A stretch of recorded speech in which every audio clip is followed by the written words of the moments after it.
Hi guys! Napanood nyo na ba yung trending hotdog sandwich with overload cheese ni Manong? Dahil napakalayo ni Manong para makabili tayo, so tara, gagawa tayo. Napakadali lang nitong gawin. So ayan, babalatan muna natin ng ating gagamiting hotdog.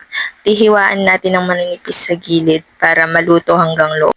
So bali naglagay muna ako ng tubig sa kawali dahil ilalaga muna natin ang hotdog natin bago iprito para mas maluto hanggang loob. Pagkatapos natin ilaga, maglalagay muna tayo ng mantika para iprito. So dito guys, pinapagulong ko ang ating hotdog para pantay ang pagkakaluto. After maprito ng ating hotdog, iset aside na po natin at tayo maghihiwa ng tinapay. So dito guys, dahan-dahan lang po tayo maghiwa ng tinapay para po hindi maputol ang ating tinapay. After natin maghiwa ng tinapay, maglalagay na po tayo dito ng fresh lettuce. Hinugasan ko po muna ito bago natin ilagay. Di ko lang po pinakita sa video. After natin mailagay ang lahat ng lettuce, maglalagay na po tayo dito ng hotdog. After natin mailagay lahat ng hotdog, maglalagay na po tayo dito ng dressing. So yan po ang ginamit kong dressing, burger dressing.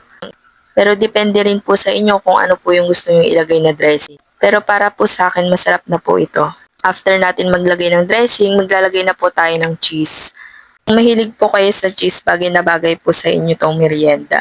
Pwede rin po itong pang business. Talaga namang kikita po kayo dito dahil napakamura lang po nito. Tsaka madali lang po itong gawin. Ayan. Ito na po ang ating finished product ng trending overload hotdog sandwich with cheese. So tara, tikman na natin. Unang kagat pa lang talaga, overload na talaga mga be sa cheese. At bukod nga sa masarap mga be, nakakabusog pa talaga siya. Sa mga gustong mag-try dyan, itry nyo na. Thank you for watching. Bye!